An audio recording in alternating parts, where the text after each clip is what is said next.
Okay, welcome to our Everyone Has a Voice at Your Local Library. A special thank you to Director Paul Engel for supporting the art of poetry and giving us this space, and of course Bill Pesoris for always supporting the art of poetry.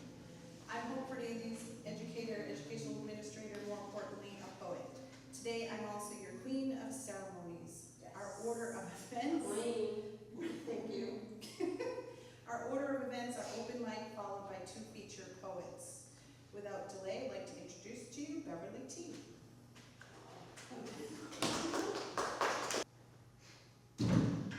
Well, good afternoon. It's a pleasure to be here. I think she kind of tricked me. I didn't know I was going to be the first one. Sorry. But y'all going to have something to follow by, so.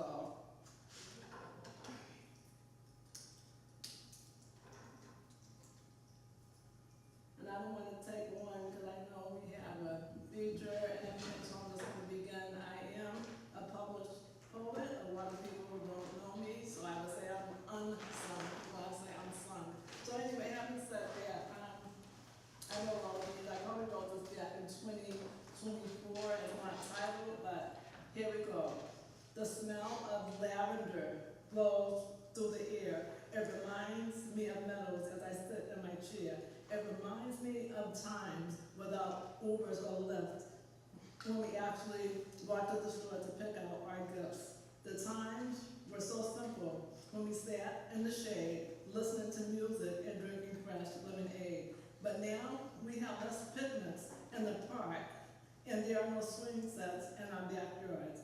We don't say hello to people as they pass by or enjoy a love story that might make us cry, because we're too busy ordering things online or rushing around like we're all out of time.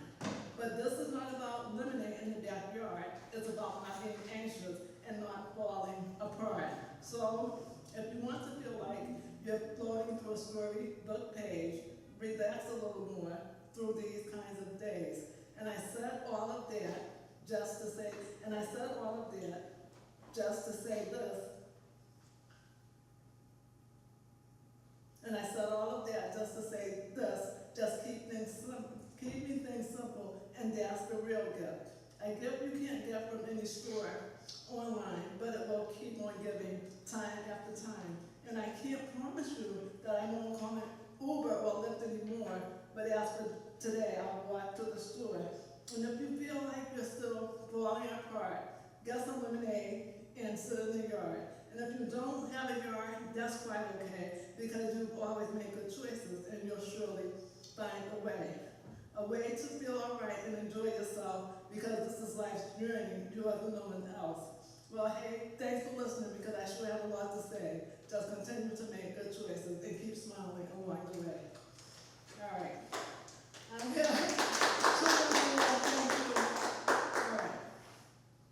I dream of a town with support people, but this is something that you may never even see though. Not seeing the forest because of the trees, never saying thank you and doubting what you once believed. Well, I'm going to tell you something. It is a true fact. You should believe in your tomorrows and never ever look back. Never let anyone make you feel so down that you can't even get motivated or lift your head from the ground. See, no one should be able to have such power over you, so listen real close as I advise you on what to do. Keep your head up and walk with pride. Hold on tight and just enjoy the ride. It's your job to manage how you feel, so don't let go. You are in control of the wheel. So never let past traumas cloud your path. This is true, so please don't ask, because you've made it, because you've made your amends, and it will be all right. So now you have to move forward and enjoy your life. All right. I'm going to do one more because I'm almost out of breath. So, this is kind of Halloweenish, but I'll read it. Anyway, okay. The sun had gone down and it felt quite cold. And you remember stories that should have never been told. The heat had been turned off and the temperature was dropping. And there was definitely no money left for you to go shopping. You had definitely conquered this dilemma so many times before, and you refused to be defeated or head for the door because you didn't believe in a word known as defeat, because better than living in the streets. Then just when you couldn't take it anymore, you still refused to give up or fall to the floor. Then it became crystal and also very clear, but you still wondered what had happened and what was going on here. Then you realized that this was not exactly as it seemed, and you became more relaxed because it was only just a dream. So continue to make choices to show that you care. Then maybe your dreams won't become such awful nightmares.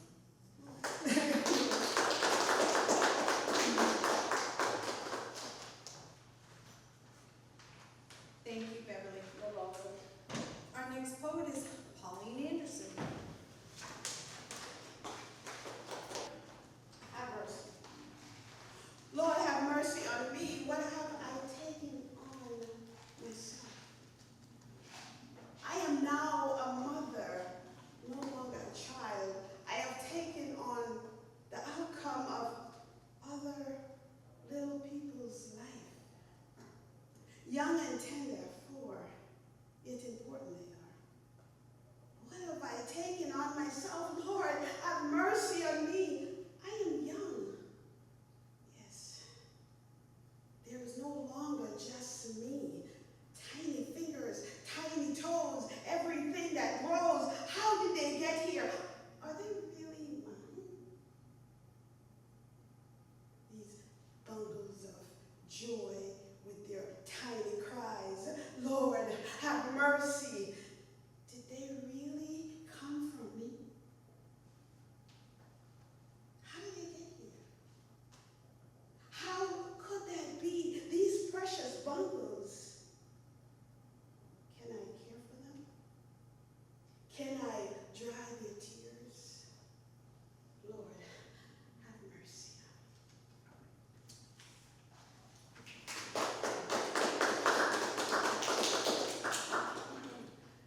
This is titled Size 11 Shoes. I reached out, trying to catch my breath, only to catch his leg, pressing against my neck. As I grasped for breath, body against concrete, 6 feet 3, size 11 shoes, pressing against my neck. Oh God, is this it? What about my children? Reflection of them passed over me as I tried to catch my breath. Pressing against size 11 shoes without no success. Pressing against my neck. I see a light through the window. It seems like hours. Am I dead yet? I need to breathe, but those shoes seem to have gotten bigger. Eyes get dimmer. Seeing my children sad, alone with him. Body getting weaker. Pressing against my neck. With all my body strength, I push up against leg, heel, size 11 shoes. I have to breathe. I pushed again. It falls on the floor as I roll to catch my breath. I think about my children smiling. I can do this, I said to myself. Catching my breath while allowing my weak body to require support from the wall close to me. I inhale, hoping to smell anything but death. Wall connect as I rolled upside down until I reached the door.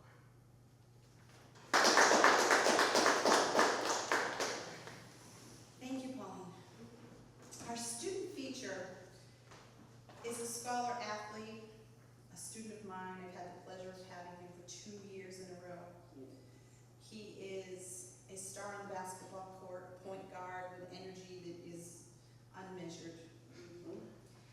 classroom, he's on the quieter side. But in his junior year, we did a poetry out loud competition, and just in the classroom level, and I knew I had something special. I was in the presence of something amazing. And I said to him, wow, you have to compete. Well, like juniors, he didn't compete, perhaps because of his teammates on the basketball team. It was not always easy to be an academic and an athlete. So I labeled him the heir apparent. And I stayed on even when he tried to back out and tried to back up. And so it's a great pleasure that I introduce to you Raymond Miller. So today we have Raymond Miller, a student at New Heights Charter School, a student athlete, a point guard, a poet, scholar who intends to study physical therapy,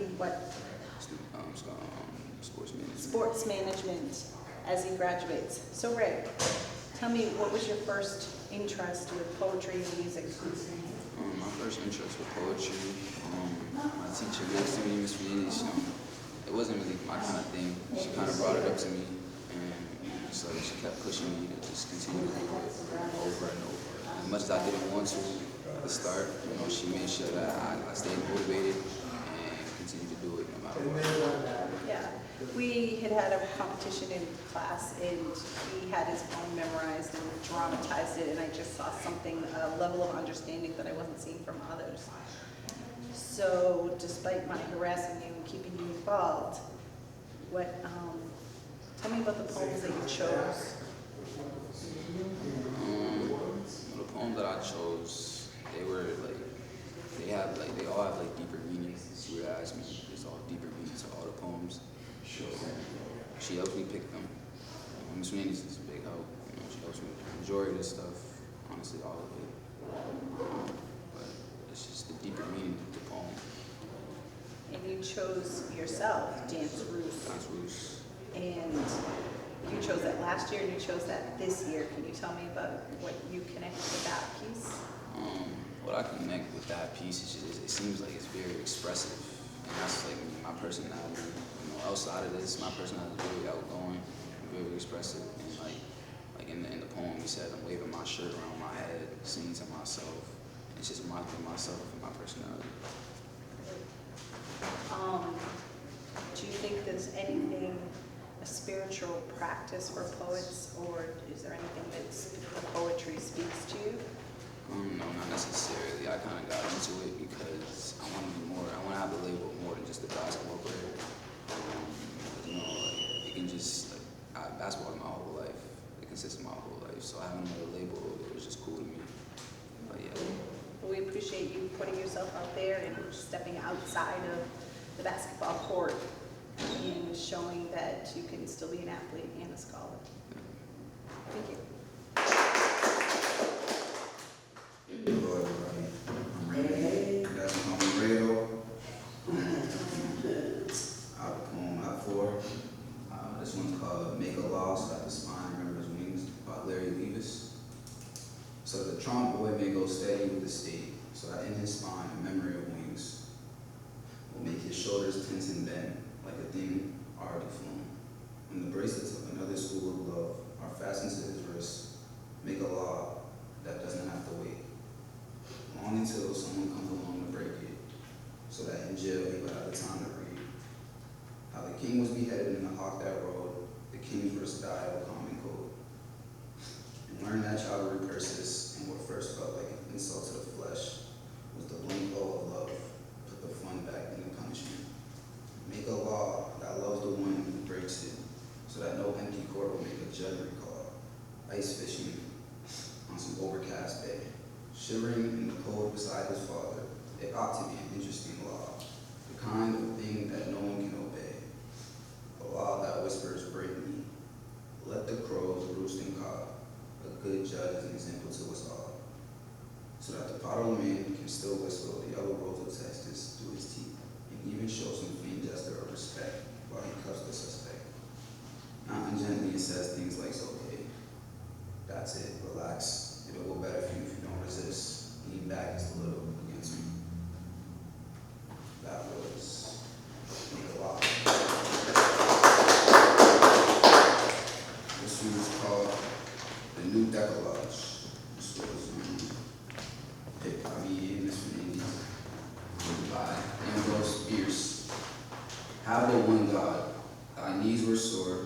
bent in prayer to bear for.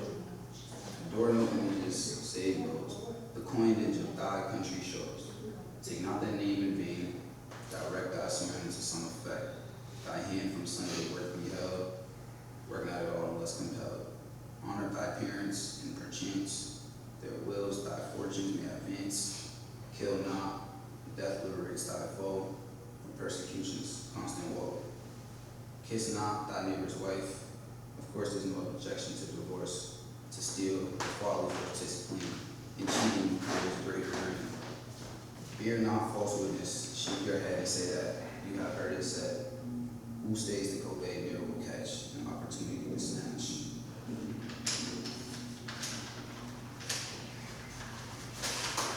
The Watchers by William Stanley. Two women on a long wet stream. The wind's out with a low to roam. The waves wage war on rocks and sand. And the ship is long due home. The sea sprays in the women's eyes. Hearts getting right like the sea's wild foam. Lower descend the temptatious skies. For the wind's out with the will to roam. O daughter thine, eyes be better than mine. The waves ascend higher as yonder dome. North to south, there is never a sign, and the ship is long due home. They watch there all the long night through.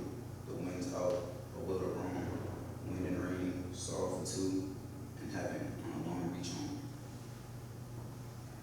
Last one, dance roost. You're not gonna read. I think it was technically. Dance Roost by William Carlos Williams. I and my wife is sleeping, and the baby and Kathleen are sleeping, and the sun is a flaming white disk in silky mist beyond shining trees. If I, in my north room, dance naked, protesting, waving my shirt around my head, singing to myself, I am lonely, lonely. I was born to be lonely. I am best so. If I admire my arms, my face, my shoulders, flanks, buttocks, against the yellow dawn shades, who shall say I am not the happy genius of my household? Thank you. So unfortunately, at Unites, we don't read enough poetry. And it's been my mission to bring poetry back into the classroom, so pray for me. Our next open mic, I'm sorry, I skipped him, Philip Soros. That's all right.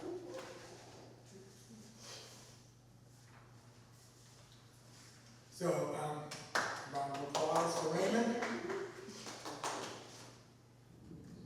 So I came upon a poem I wrote about 40 years ago. And it's about a poem where it was a self-awareness poem where I didn't really have the confidence. I was a jack of all trades but a master of none, so I dabbled in this, dabbled in that. So this was written 40 years ago.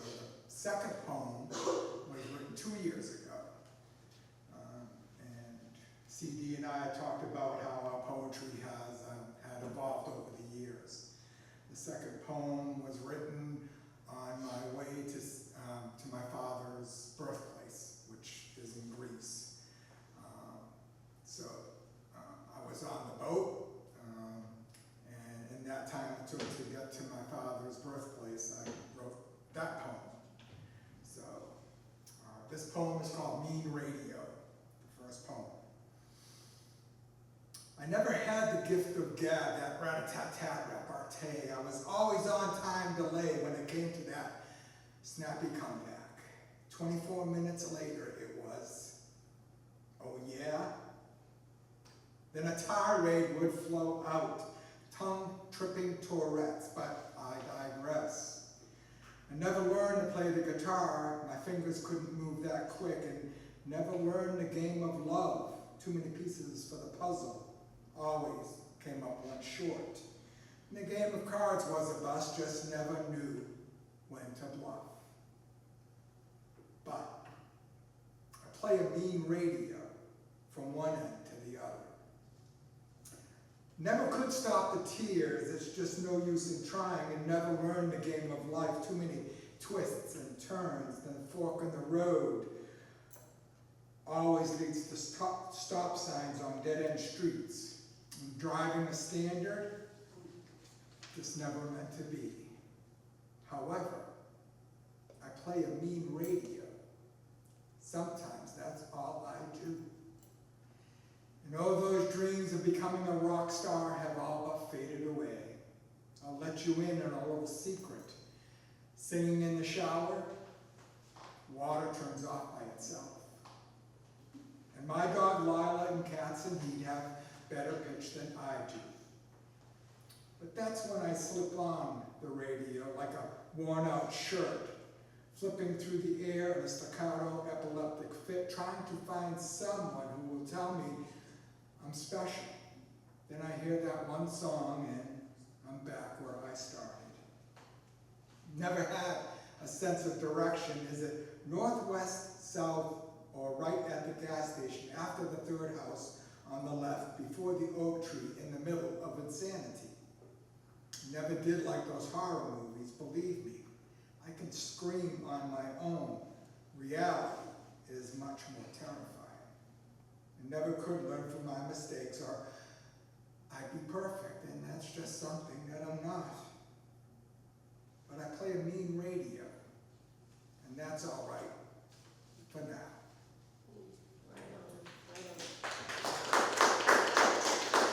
As I said, this poem was written as I was going to my father's birthplace, and it was like 2 years ago that I wrote it. It's called The Traveler.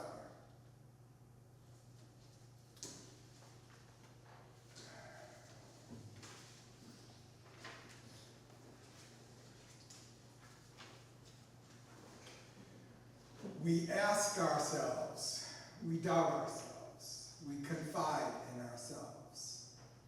What lies deeply rooted in the subconscious of the layers of the past and present? Do we dare not believe in our dreams and the future that is in us? We search for identity with the knowledge that the universe has shaped us through the basic progression that has been instilled into our existence. Although we have no idea how the cosmos has fostered our path and how much we can accomplish without our understanding and awareness. Believe in the power of the mind and the ability to make a difference. In part, the best way for people to understand the difference between being independent of yourself and how much your actions affect others. The best possible outcome is that hearts and souls will always remain with you. Tomorrow will come when you are ready. May you be informed with the capability to make your own choices, blessed and fulfilled in the name of your happiness. You are the best being in life to ever exist and have your life invested into you. The present bestowed on you is not a time for you to get back into your own life, but a moment. First step is to make the most sense and then an assessment about how much you need to do and what you're willing to accept. Follow your path through the steadiness of your pulse and you will find meaning. Inspiration is the way to see yourself as you grow stronger. For now.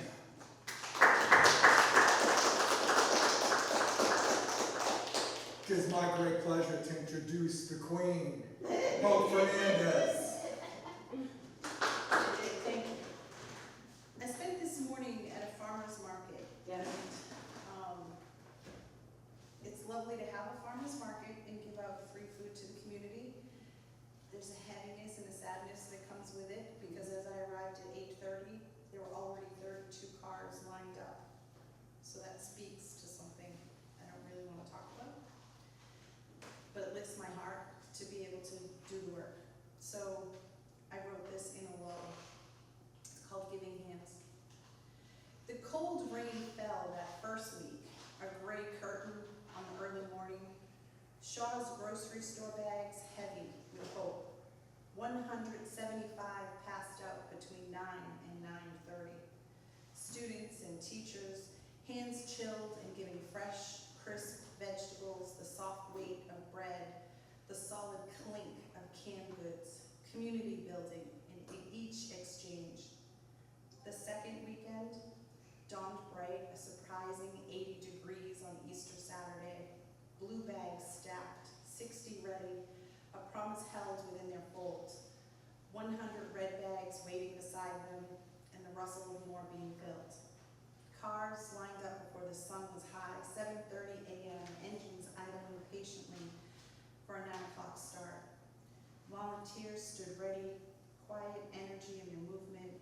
The needy waited, a silent anticipation in their eyes, a shared responsibility taking hold. 9 o'clock, the first bag handed out, then another and another. Fresh greens, oranges glowing, the comforting heft of sustenance. Grateful hands reached out, smiles bloomed on faces. By 9:15, all the bags were gone. Without a pause, the work began again. More bags to fill, more hope to be shared. Each bag a whisper. He ain't heavy, he's my brother.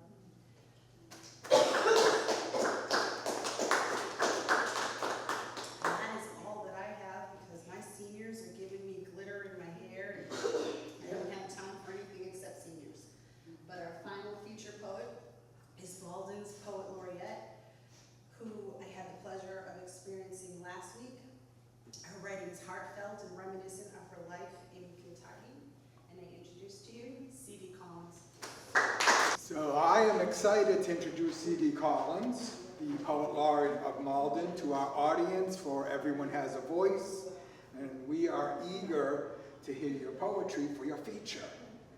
But before we dive into that, I'd like to ask a few questions to share with our audience, your insights on becoming a poet with our viewers.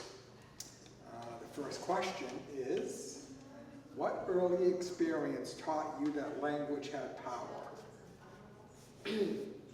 I was 4 years old. I was looking around the world, and what I heard, the conventional wisdom that I heard around me, was not my experience. And so I wanted to tell my experience. And so I began to speak up, and I began to write. And fortunately for me, I was in an open family system, not a closed family system. So disagreements were allowed, and then I developed from there. I remember being young, Wow. thinking about that. I think I was just learning to talk when I was 4. Right. So how long did it take you to start sharing your poetry? Here I was in high school with a black turtleneck and a cigarette in my room writing poetry, not sharing it. I had another life, where I was a cheerleader and in these clubs and stuff like that, but then I was a private life. Yep. So then in college, I started to publish under a pseudonym because I knew it was juvenilia. I knew it. And so they actually put one of my poems in the University of Kentucky yearbook under my pen name. And then I sent my poems to Ann Sexton. Wow. And she wrote me back. Nice. And she Go. said, you're an original, keep going. That was really helpful. Wonderful, It yeah. was really helpful. And so I submitted a few poems while I was still living in Kentucky. And then I moved to Boston and got a mentor at Harvard, Pamela Painter, and she encouraged me to start submitting my work. And so I submitted my work, and then I started doing readings. And Michael Brand and Patricia Smith had brought slam poetry to Boston. It's Cantab. Yeah. And I was part of that. And we had Amazon slams also.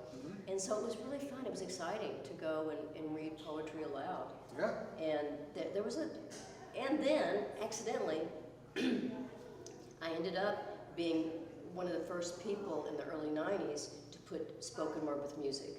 Oh, And okay. I was working with Jeff Robinson, the Cloud Stars, and then he's down at the lounge now.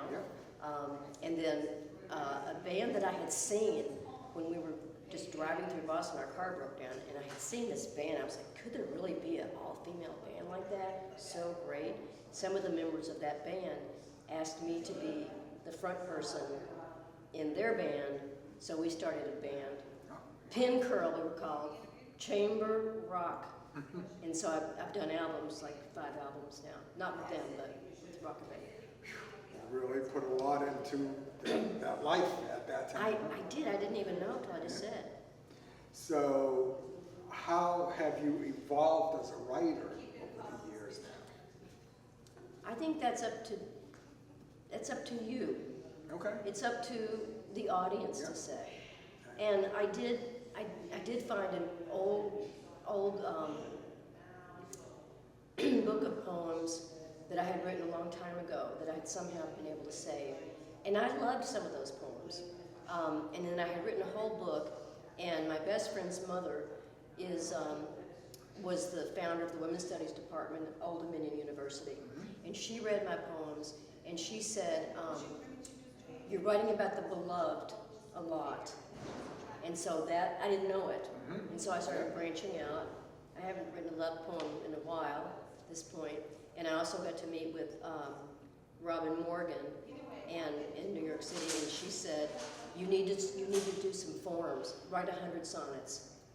So I listened, and then at Harvard, Pamela Painter, writing short stories, she is rough. It's like, if she doesn't think you have promise, she's like, go work at a bank, you know. She's rough, and she said, she wrote to me and she said, some of those characters are still with me, you better be sending your stories out. So I've had really good support, and more here than in Kentucky, and I feel like people appreciated me. They appreciate me in Kentucky, Oh, of course. you know. But I felt like I really had to leave to find my voice and make a voice. So I hope I've evolved. Well, I'm sure the audience sees it, appreciates it. Yeah. So, again, tell us some of the influences that inspire you as an individual. Yes. I want people to be accessible. I want to understand their poems. I want to be understood. And so I feel like what happened with slam and academic poetry is that slam could kind of just go for the common denominator, sex, politics, things that rile you up. And academic poetry can be a little bit like a clear glass of water, can be beautiful, but in presentation might lack the emotion. Correct. And I like to see them go together, and they have been. So I love seeing that. Now, do you view writing as a spiritual experience or practice? I feel like everything I do is part of a spiritual practice. I'm a Buddhist Baptist. I grew up in the Baptist church. I'm a Buddhist Baptist. I like to celebrate all of the holidays. I find Ramadan hard because I like to eat, you know. But I'm a spiritual seeker, and that's just something natural within me. And I feel like making a community, as you have done with us, with getting the poets together, is a mighty spiritual statement. And I have so much appreciation for all that you do. And I see it as a survival movement, a spiritual movement, and poetry can be full of blood and passion, and it can move people. You don't change anything by arguing with anybody. You change things by moving people. That's right here, and that's what poetry does. And so, yes, definitely spiritual, and I love the hand you have in it. Thank you. So, Do you hide secrets in your writing that only a few people will find? Well, I hide secrets in my writing that I don't know that I put there. And so other people will see it, this is here. And I may not know it because I'm writing from getting down into that juicy stream and writing from there and not thinking, you know, because I believe thinking can be an enemy of creativity. So you want to think when you want to revise, but you want to feel and just let it flow when you're writing. And so it's all full of secrets. It's all full of secrets. Yep. And sensuality, femininity, masculinity, juiciness. Yeah. Full of secrets. All flowing. Yeah. So, last question. Yes. Oh my gosh. What is the one question that you wish an interviewer would ask you? The one question that I wish an interviewer would ask me,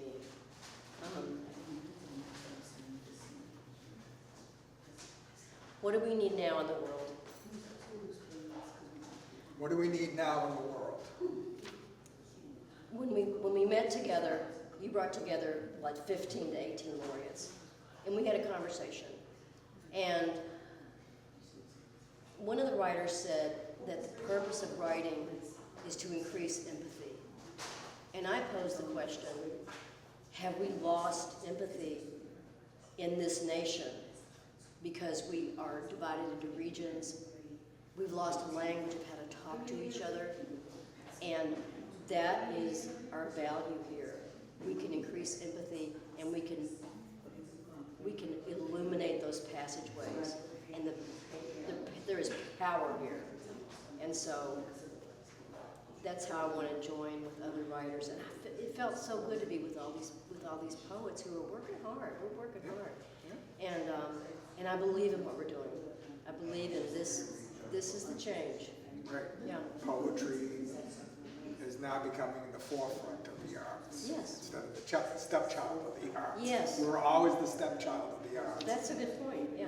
I think poetry now is finding its voice. Yes. You know, and people listen. And everyone has a voice. Absolutely. Yeah. So, we can't wait to hear your Okay. feature. Thank you so much. Thank you.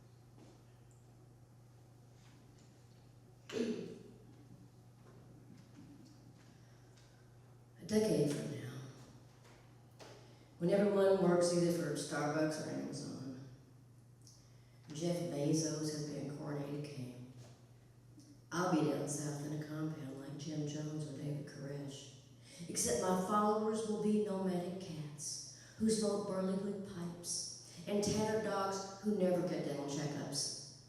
And my religion will be horticulture. Carrots, sweet corn, and bush beans called Kentucky wonders. I will sit cross-legged and watch the sunset flare, unnatural but gorgeous colors, like a Duraflame log, which burns for hours, consumes itself without an ash, and I'll talk to my father. What I really want to say is that I miss my father's vegetable beef soup, always a potful, or brown beans and cornbread fried in a cast iron skillet. Plenty. Always made sure we had something good to eat. Not Mom. Her basic food groups, Sara Lee cinnamon wedges, dirt grind coffee, Jack Daniels, and Kent cigarettes, gathering in ashes as long as a philosopher's forefinger. My dad ate his soup in the den, listening to Rush Limbaugh. He didn't like the look of his dentures that student at the medical center made. He'd been so handsome, strong, built half the houses in town. Dying privately now, they came out to where my mother and I talked at the cherry dining room table and repeated everything Rush said, wheezing with laughter. Rush's jokes hit him like a 2 before. My mother would fire rebuttals as she scanned the seed catalog. Black tulips from Holland, purple green beans, and blue potatoes. She could defeat Rush Limbaugh without a pause in her page turning, and that was the reason he did it. Hear that back talk to rile us. To him, this was a good time. This was conversation. There was no malicious intent when he said, I gotta go meet one of my I'm going to a militia meeting over at Ruby Ridge. I'm expecting Stormy Daniels at 3. Just tell her to wait in the den. What I really want to say is that I shop for bones in Star Market in Cambridge. Beef bones sawed with a sharp blade on a January day, so cold, spit froze in the air. Wind boomerang words back into my mouth and burned my skin like a flat iron. Though I'm vegetarian, I bought 4 bones, which I roasted in a pan, while sauteing onions, carrots, mushrooms in the big Dutch oven. I deglazed the bones with good red wine from Italy, added to the soup along with the herbs, chopped tomatoes, barley, simmered it for a few hours to let the flavors blend, carried it to the new house, and fed the carpenters. What I really want to say is that I don't know who I am anymore. I have reabsorbed like mist into the ocean, shattered like the window in the witch's house, the one made of purple candy. I never knew how fragile, how brittle, how easily lost. I carry this loss like cotton candy spun with pink light. Inside my chest, insubstantial instead of heartbeat, lungs like bagpipes. I feel the hollow when I trail after someone leaving in the snow. Please, don't go. A hole like a hollow-nosed bullet through the third chakra, the sun, the self. Hollow nose, small at the entrance, blow your whole back out. I fall into the deep, cold sky, searching for my father in a blue star. I will ask him questions. What would you do, Dad? And he'll say, stand up for yourself. You have to take any crap.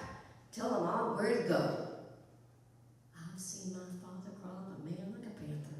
My 5'7" father up a 6'3" man, he stuck by the man, bailed him out of jail, given him a job and seen him through.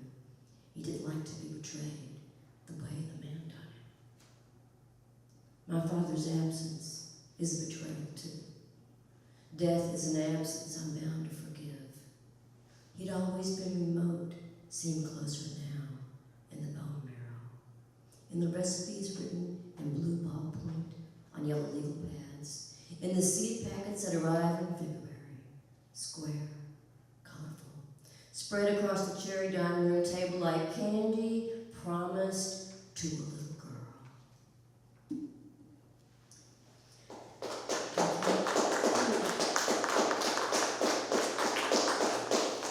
So it's great to be down here in Brockton. I always get so lost. I think that I'm not going to find it, and we take this exit, and then finally we find it, and then we found this really good sandwich shop. Angelo's, is it D'Angelo's sandwich? It was good. It was really good. I got an Italian. I changed every menu item on the Italian, and they still made it, toasted it, and did it just right. So, Easter weekend is the weekend that I lost my dad, and I mean, it's not like I lost him. He was lifted to higher ground.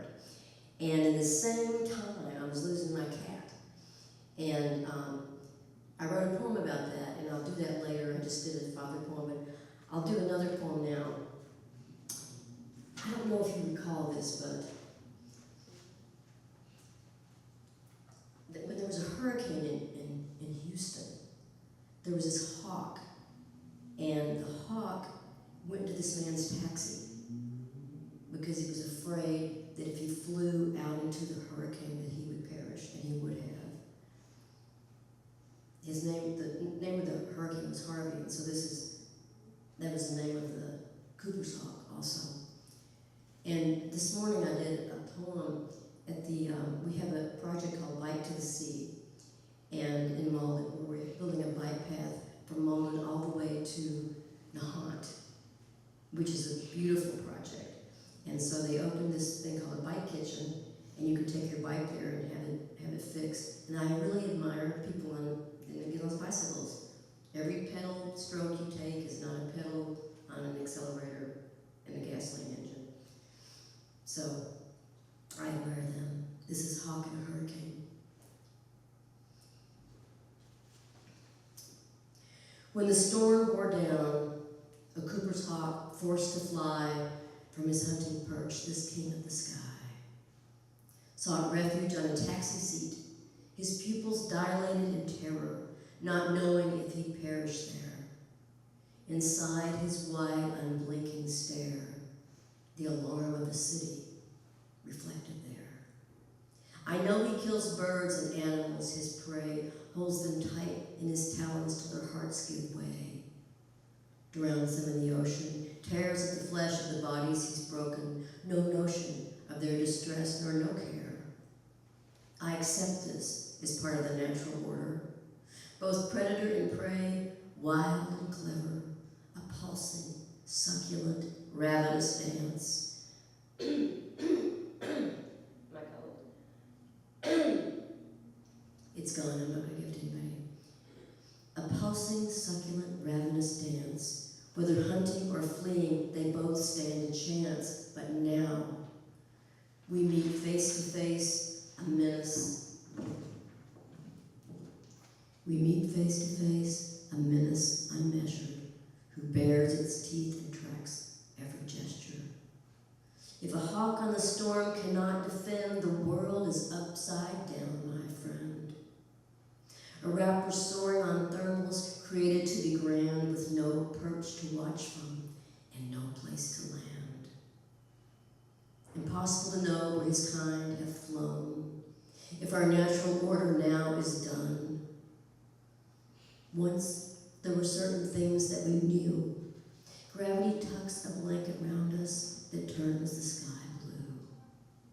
The earth spins slowly in her track, but from the moon the sky is black. I open my shrine, I lay down my sword, pray my senses to turn to know the right chord. I always believed more in the stranger than kin, moved to a place where I'm not considered a cardinal sin. Yet I find myself going to Sundays, on Sundays to church, the Christian, the Episcopal, the second, the first, then to the place where they sing gospel. This is a place that feels real. Dark hands hold fast to each other. Is this world or the next the best place to heal? I stay through the sermons, the songs, and I kneel. The hawk's face reveals what we could not say. His kind has lost both earth and day.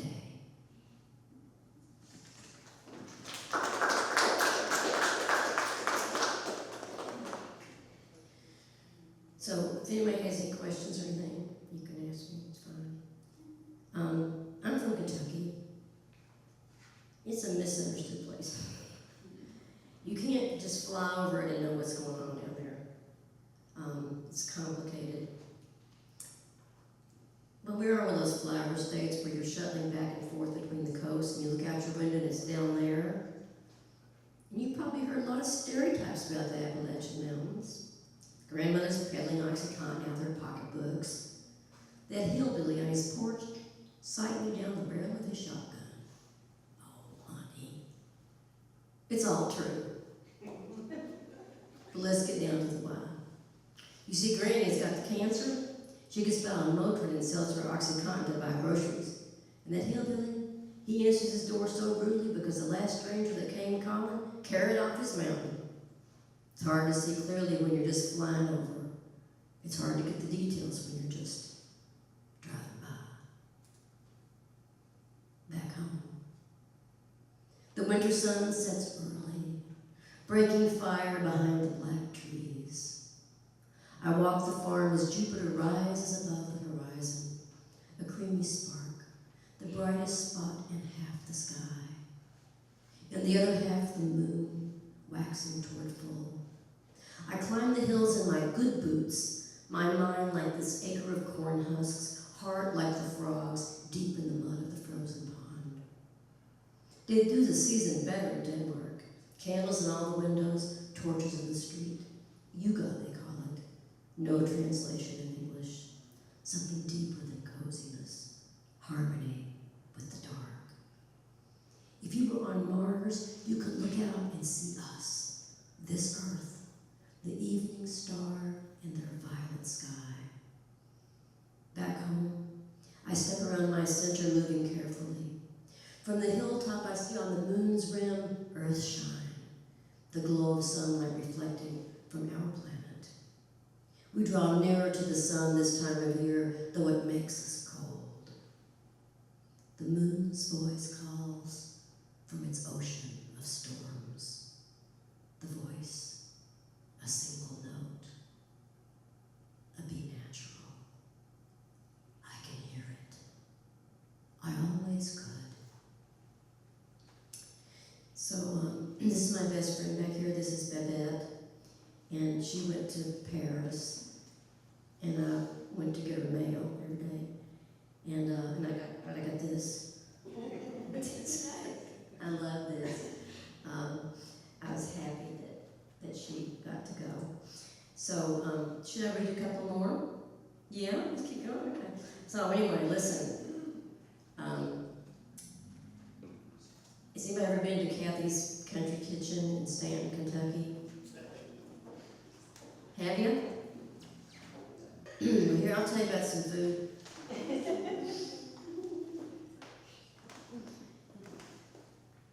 So, this is called Death by Salad. At Kathy's Country Kitchen in Stanton, Kentucky, you start your meal with a salad. You can choose tossed, pear, macaroni, potato salad, deviled egg salad, cornbread salad, and strawberry pretzel salad. Strawberry pretzel salad is a local favorite, and here's how you make it. You break up a large package of pretzels. You made it. You can't tell. You break up a large package of pretzels, you melt a stick of butter, and you mix it in with your crushed pretzels. You add a cup of nuts and a few tablespoons of sugar, and you punch that down in a Pyrex pan and bake it for 10 minutes at 350 degrees. In the meantime, you make 2 packages of strawberry jello with as much sugar as you can possibly dissolve. You add your frozen strawberries and refrigerate that. Then, you mix a container of Cool Whip and an 8-ounce packet of cream cheese and half a cup of confectioner's sugar. You spread that mixture evenly on top of your cool crushed pretzels. Then you pour your half gel jello over top of that and you put it in the refrigerator to set till dinner time. I'll wait. Come on in. That's all right. We'll wait. We're right in the middle of the best recipe you won't believe.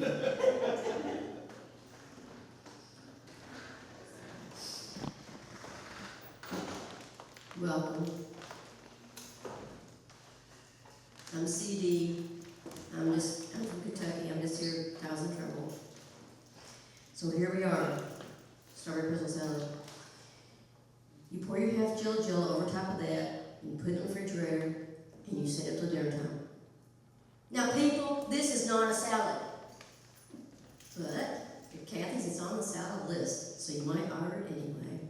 Then you have your catfish dinner, your yeast rolls or Johnny cakes, your mashed potatoes with brown or white gravy, corn pudding, and of course fried green tomatoes. Now it's time for desserts.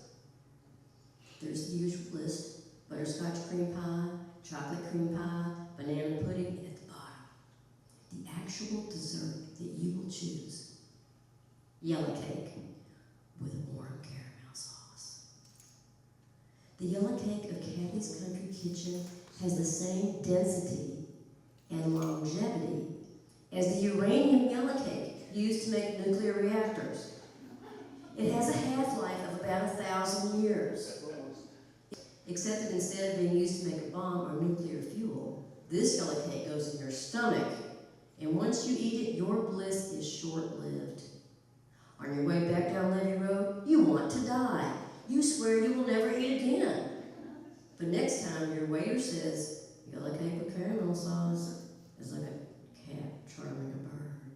And as soon as you get better, yellow cake with caramel sauce, you could order it again. That's true.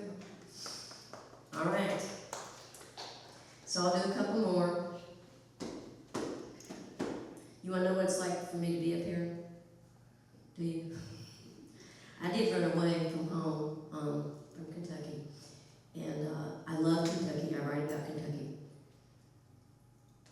I did run away, but then I go back all the time. I go back and I used to just sit down my tape recorder in front of my mom and then I just write that down. But she's also been lifted up. So, I'm just a Kentucky girl in a Massachusetts world. I love New England, I do. But one of the many culture shocks I have when I journey north is that the language changes. In New England, I might say, it's going to rain 4 inches. In Kentucky, we say, they're hollering flash floods out in Ticktown. If you're in New England, people might say, his father was stern to his son. In New Hampshire, they just say, his father. In Kentucky, I heard, my father beat me with a big Stanley broom from this back porch to that red barn door. There was a layer of ice and it was slicker than deer guts, so I kept falling. Every time I got up, he'd knock me down again. And honey, I got the poop frilled out of me. So I can miss that old Kentucky talk. So anyway, up north, everybody's smart and everything. And there's a lot of colleges and people say a lot of words. But no matter where you are, words that started out real clever, they get overused. And you can see it on an MRI. Like if you say he smelled of coffee and cinnamon, then the olfactory center lights up and the language center lights up. But if you say he had a rough day, nothing lights up. And this is what I've been saying. With these little word packages, you hear them all the time, and they meme across the country, infecting our mother tongue like a virus without a vaccination. And I'm not immune. I'm not immune. I do it too. Totally. I mean, right? Hello? So I'd like to vaccinate, to retire a few phrases from the English language forever.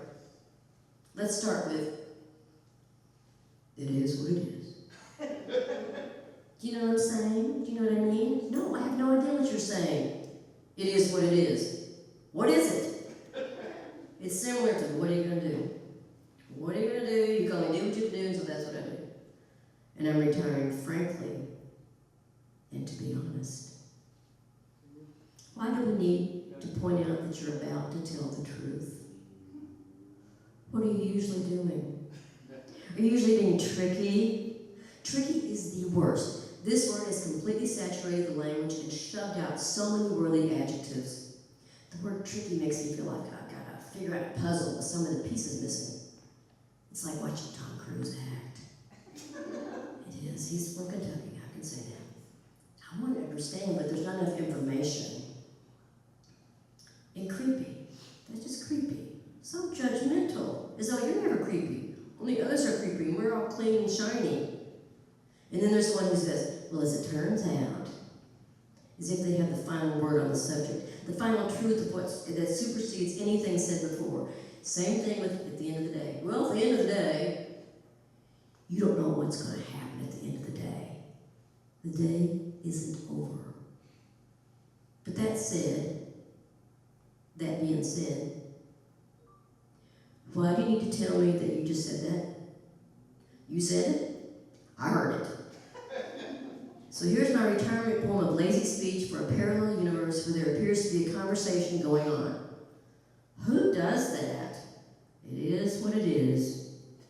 You're going to just double down? What are you going to do? You know what I'm saying? You know what I mean? Frankly, to be honest, it's tricky. Turns out that's it at the end of the day, it's creepy. You think? I'm just saying. That was it. I'm retiring that. I'm retired. Okay. So, should I do Storm King? Okay. All right. Anybody have any questions for me? You surely have a question for me. Is the last poem the cat poem? You mentioned the cat. Oh. We gotta get to that. You are so nice. I'll do Storm King, and then I'll do the Sunday Moon, and that'll be my last poem. How's that? All right. So Anyway, let's fly back in our imaginations. You know, we all went through COVID together, right? The ones here survived it. We didn't all survive it. But there was a worse one in 1918. It was called the Spanish flu. And there was nothing to do against it. And it was really uncontrolled in Camp Evans, which is in Massachusetts. This is near the end of World War I. And the psychologists, though, they were psyched because they developed this literacy test. And the questions that you'll hear in this piece were questions that were on that test. And they sorted the soldiers into occupations based on their answers. And you know what? Somebody from Kentucky was up there at Camp Evans, and he had his own set of answers. Camp Evans, Massachusetts, 1919. My name is Earl Stacy, and I'm sitting in my skivvies up here in Camp Devens, Massachusetts, and taking your test. All around me, soldiers have took to dying. Doctors and nurses, too. Flu come on, something pitiful. I was reared in a cabin in Storm King, Kentucky, along with too many animals and a mama whose sorrow drags the floor. We fling open our doors as soon as the Dutchman's breeches bloom and don't shut them till frost drops the asters. We go out for soda pop Saturday morning and barbecue in an old drum come Saturday night. We eat whatever we can catch, shoot, or falls down out of a tree. When President Wilson joined this war, honey, I was fired up. But they turned me away for flat-footedness, so I went back under to the mines. The war wasn't over by Christmas like they promised, so they ain't so particular about issuing a flat-footed fellow his trench boots now. The epidemic's bad everywhere. When I left home, there wasn't a mine running or a lump of coal in the wagons, and so to your questions. Do dogs bark? Yes. They bark and they bite. They are junkyard dogs, and they need to put the hurt back into somebody. They are loyal to those who kick them. Don't expect logic from a junkyard dog. Is coal white? Yes. Coal is extremely white. White mine owners eat up with greed, send children, landless white and blacks, far underground, where we suck in coal dust and all look the same by noon. They tell us there's minerals in what we breathe, but let me ask you a question. Have you ever seen a man with black lungs straining to talk, fighting to breathe, or trying to walk? He could no longer scream, and that's the idea. Yes, coal is extremely white. Does a baby cry? No, a baby does not cry. It has dawned on the baby that no one is coming. Can a hat speak? A hat will tell you all kinds of stories. A fedora talks money, a straw hat held in the hands is begging to borrow some. A hat can outlast you and keep on with its story once you're gone. Is stone soft? Ask Jacob asleep on his stone pillow. Get used to it. It is where he will lie. Are we taking a break here? My son? Okay. Are you gonna go? I'm sorry, yeah, we're headed out. All right, bye. I'll wait. I'm gonna be with the audience. Do you recognize your mother? Thank you all.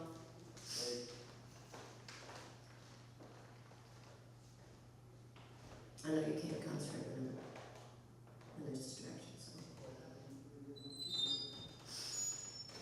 Can a hat speak? A hat will tell you all kinds of stories. A fedora talks money, a straw hat held in the hands is begging to borrow some. A hat can outlast you and keep on with its story once you're gone. Is stone soft?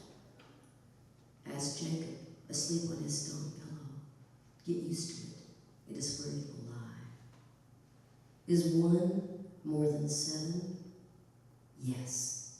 I have done the work of seven, my mother long widowed, yet in Mama's eyes my sister was the only child. Only one, but she counted far more. When the flu broke out violently in Storm King, my sister was took down.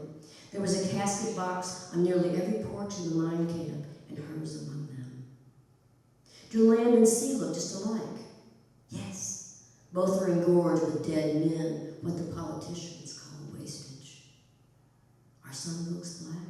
Well, the Bible is black, whether leather-bound or covered in soot. The pages bear fingerprints of those whose hands never washed clean. Does water run up a hill? Oh, things are happening in the mountains that defy gravity. A river is liable to run uphill to escape the spoil, but it can't flow fast enough. Do 100 cents make $1?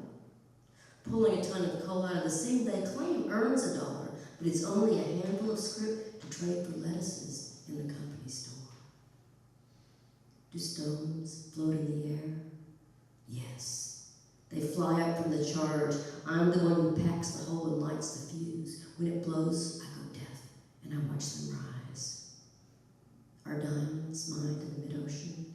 Well, I'll tell you this. You will never find a diamond in a coal mine, no matter how bright your oil lamp burns. I know that I have failed this test, and I know how they will sort me. They'll throw me on the front line like a sandbag, on up front to the slaughter line. Out the window of the mess hall, it's just coming up a shower of rain, and I know exactly what will happen. They'll score me a litter and take me anyway. I won't need much training. I'm handy with a bayonet and can pick a quail out of a tree from 100 yards, and I can see through all this clearly. Straight through to the other side. They think they know me, but they do not. Because the job they'll give me is the job I seek. I'll be a buck private loyal to Uncle Sam. The brass will dine on steaks and ham, the infantry a slow of beans, and I'll follow orders. In the end, they will blame me for the blood on my hands. It's too late for logic. A junkyard dog will fight. It is all he knows. This is the end of World War I. The war, they say, that ended peace. So, tomorrow is Easter, and for Lent, I like to celebrate all the holidays. I gave up being a nervous wreck. I started like 40 days ago on not being a nervous wreck. How am I doing? Have I improved, you think? I'm doing okay. She doesn't put up with me. Oh no. She puts up with me, so she would be the one to know. It's a beautiful holiday. Easter is.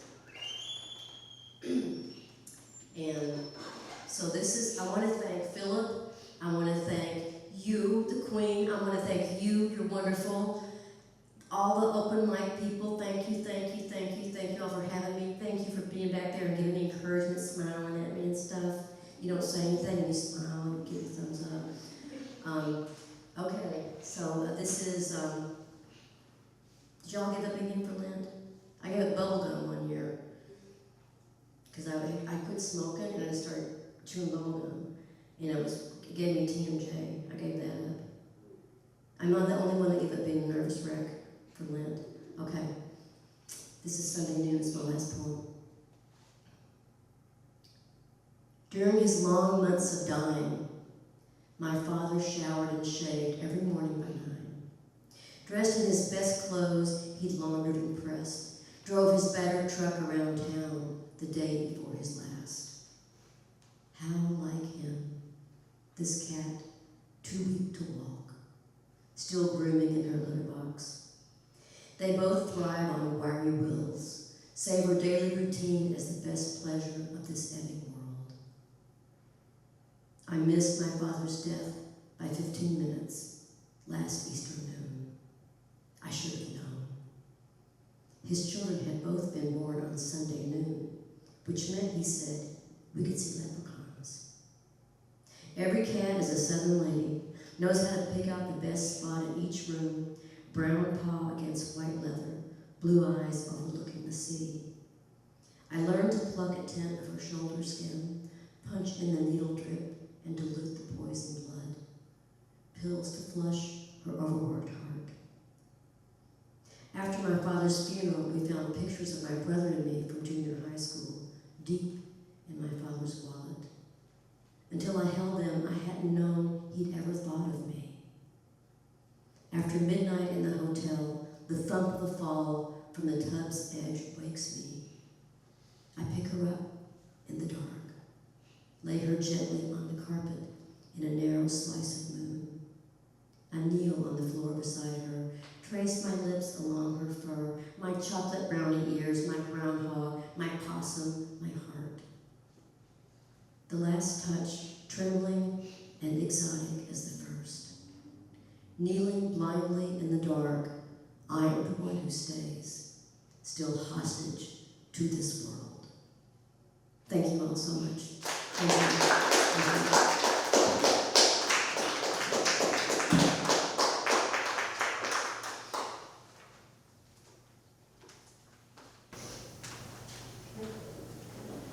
I never get enough of this. Thank you everyone for coming to our Everyone Has a Voice.